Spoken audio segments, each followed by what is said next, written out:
What's up, everybody? How are you guys? I hope you're doing well. Today I was in the mood to just kind of do more of a chill video.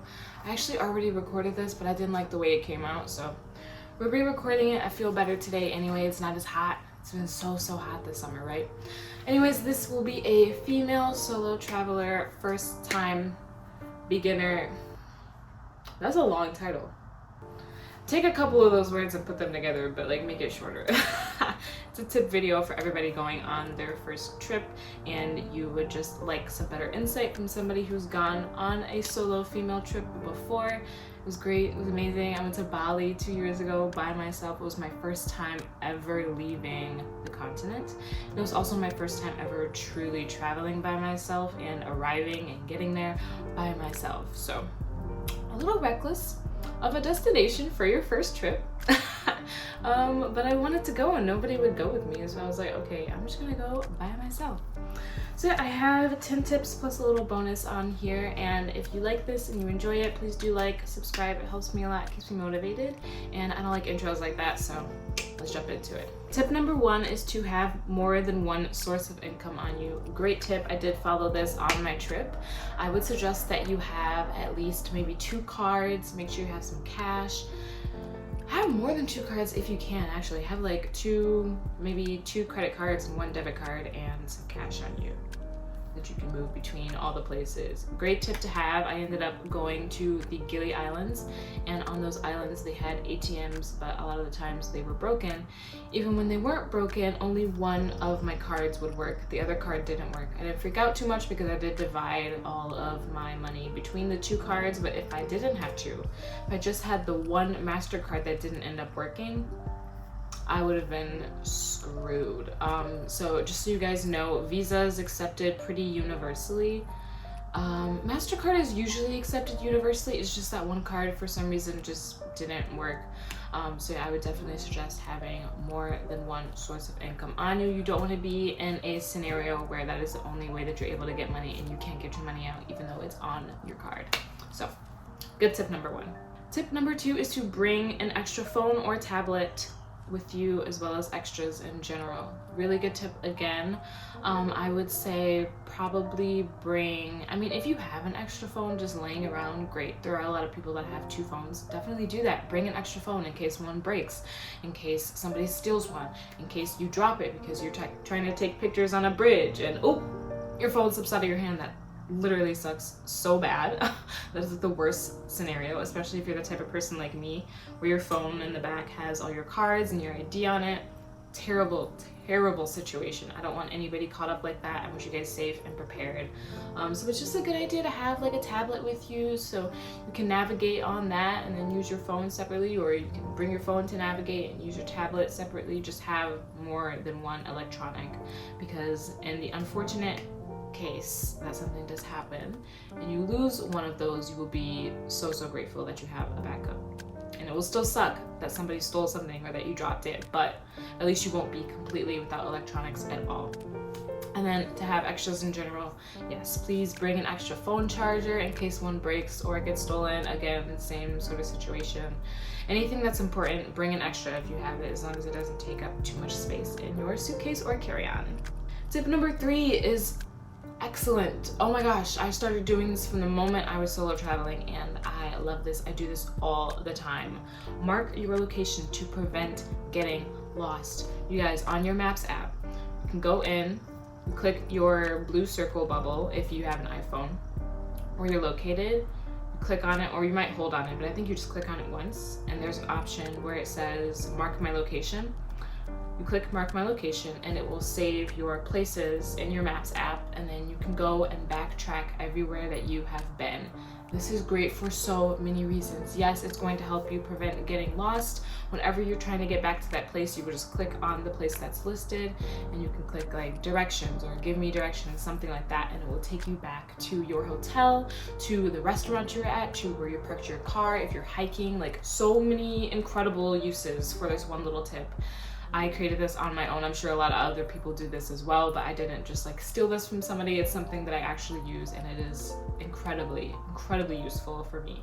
I have a terrible sense of direction. So I need something that's like exactly where my hotel is. I might have the actual location of the hotel, but oftentimes in foreign countries, you might have to travel through like back roads or something. It's a great idea to just mark your location. And then also, if you were to leave something and you're like, oh no, I don't remember where I left it, and I was just like walking around town, I found some random restaurant, I don't even remember the name of the restaurant, but I need to go back and I need to find my phone, my passport, whatever it is that you lost, my camera, blah, blah, blah. You can backtrack every place that you've been to.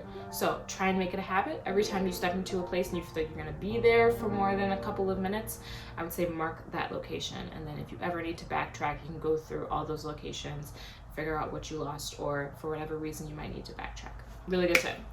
Number 4 is to keep hard copies of your ID, your itinerary, your passport, those things. You have a hard copy of your passport and your ID. What was I saying? I guess I was saying keep an extra copy.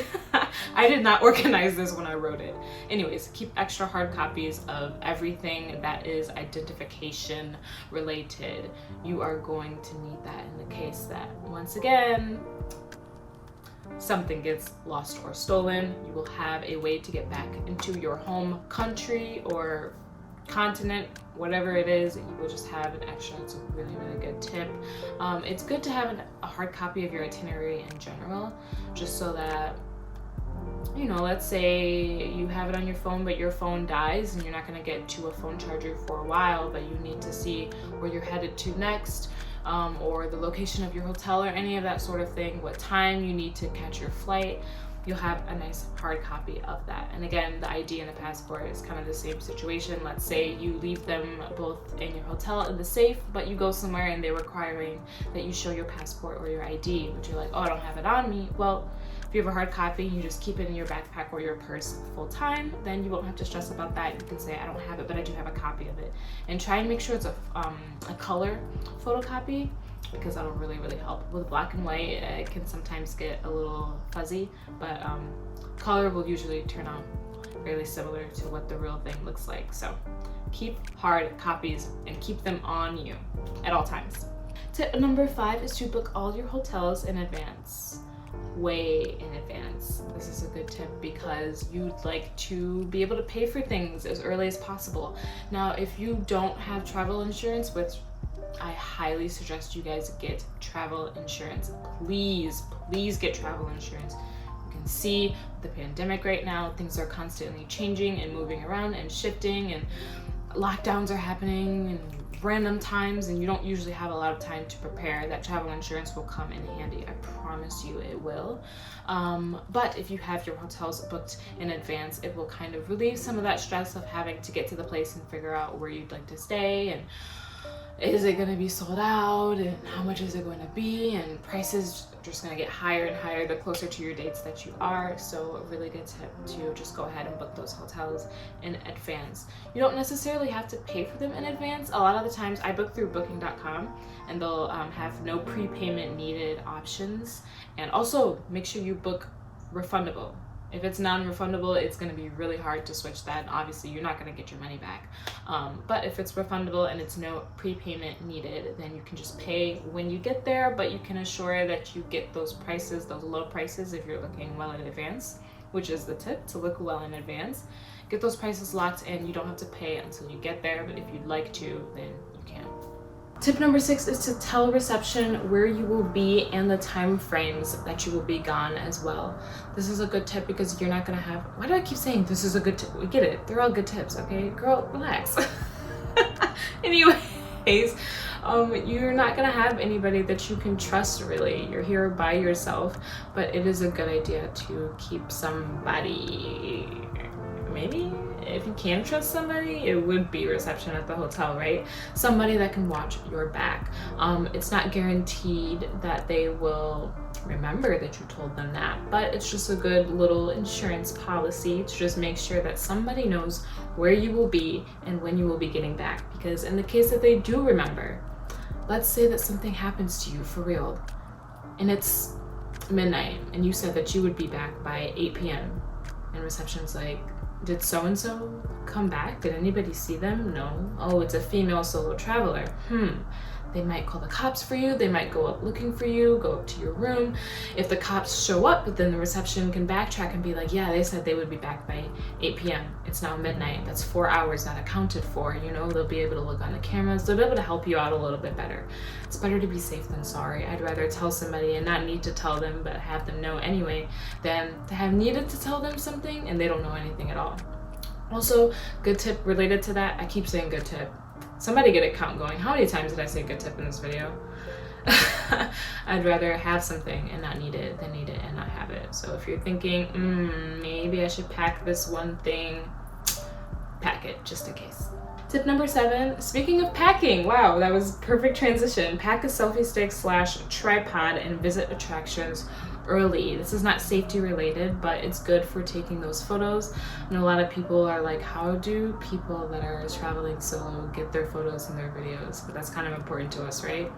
Just pack a tripod, bring a selfie stick, attach the selfie stick to the tripod, and then put your phone or camera on it, and then just have a self timer set up. Move back a little bit, make sure that you're in the frame wherever you'd like to be, centered or off centered or whatever. Make sure the lighting is good, face a window, or if you're not taking the picture inside, face the sun. Put it right there, do your little pose, and then if you're visiting those attractions early, then you don't have to worry about the huge crowds coming in, ruining your photo, or just you facing your social awkwardness and not wanting to take pictures in front of people.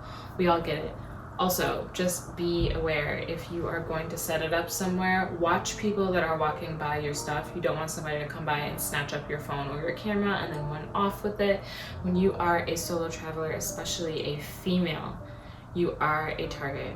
You look vulnerable, you're in a place that you're not familiar with, or if you are, something is in my eye, I'm sorry. If you are familiar with it, you're still alone. And it has been shown, sorry, there's something in my eye, I don't know what's going on with me in this video. Statistics show that you're more likely to be robbed or kidnapped when you are traveling. So just be on alert at all times, basically. Tip number 8, when you can't book your dream room, book your dream location. Oh my gosh, if you are going somewhere and you're like, I have a very small budget, I can't book a really, really nice hotel room, but I want to be able to get nice photos even when I'm not out and about, just try and find a place that has a really beautiful location outside the hotel room so that your view from your window can be nice and you can be like, oh my gosh, look at this view, you guys. Or even if you're just walking alongside the hotel, outside of it, you can take pictures of flower beds, or maybe it's off a cliff, you can get that nice view. Maybe it's in a forest, you can take pictures with the trees. It's just a good alternative to you not being able to get the dream room that you want or the dream hotel, you know. Even if you can't find actual material luxury, nature is still a luxury in itself. Take advantage of it and you can get a nice location. Tip number 9, oh, we are running through these so quickly, okay, is to research where to go and not to go in advance. You want to know where is it unsafe, especially for females. There are certain places like in the Middle East where it's still not exactly advised for women to be walking around, especially on their own or exposed in certain clothing. You want to research all of that in advance. Know the culture that you're stepping into. You are the guest and you don't want to look like that person. A lot of places have rules set in place because it's just respectful and it's just the way that things are.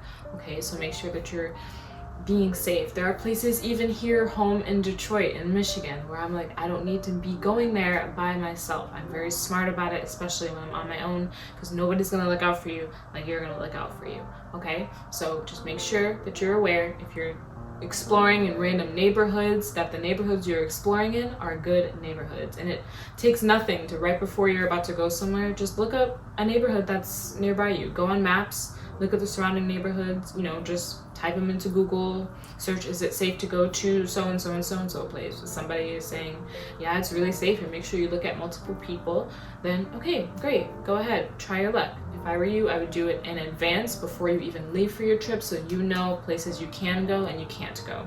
A little tip, I always print out maps So I have hard copies of them, and then I mark out little stars of where I'm going to go, and then I'll also mark red X's of places that I need to avoid. I don't always need to avoid places, but especially in third world countries or places where they're a little more reserved or women's rights are still a little bit behind compared to other countries, you just want to be safe as opposed to sorry, okay? Number 10, our last tip.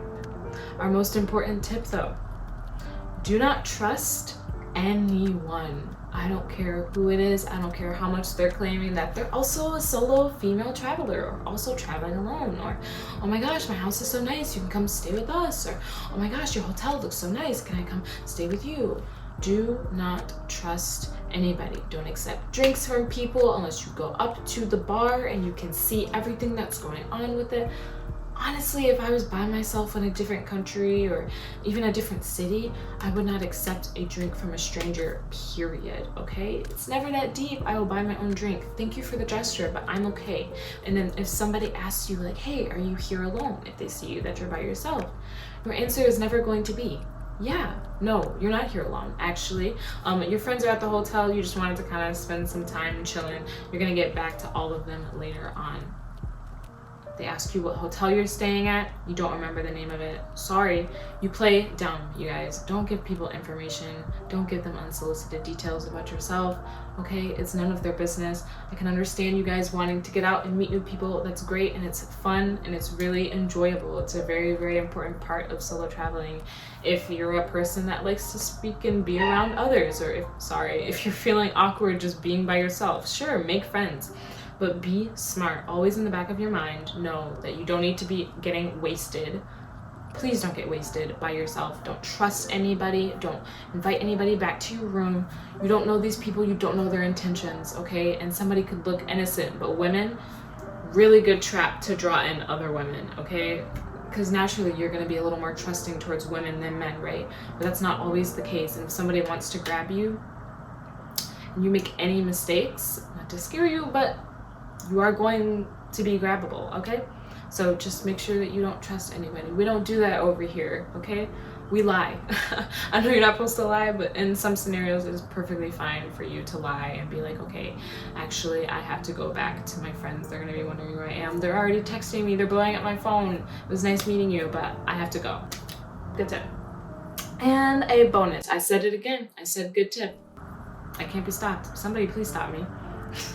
A bonus, spend an entire day alone near your travel dates to see how you'll do. This will work for people who are kind of feeling socially awkward about the fact that you are going to be by yourself and you're wondering like, what am I gonna do? Like, are people going to be staring at me? Really though, think about the last time you were out with a group of friends. How many times were you guys pointing out people that were by themselves? People don't care. They're not paying attention to you, okay? But when you're by yourself, you feel like eyes are on you. So if that's something that might bother you or something that you know you need to get comfortable with beforehand, I would suggest like maybe a month before your trip, just start going places by yourself. Go to the movies by yourself. Go out to eat by yourself. You're going to be eating by yourself in general, right? You're going to be doing that on your trip, so you might as well start now when you're at home. Walk around by yourself, navigate by yourself, try to get places by yourself. Just do things alone so you can see what it will be like and you can get comfortable with your own company and also your navigation skills. Because if you have a terrible sense of direction like I do, you're going to want to definitely hone in on that and perfect it a little bit, okay?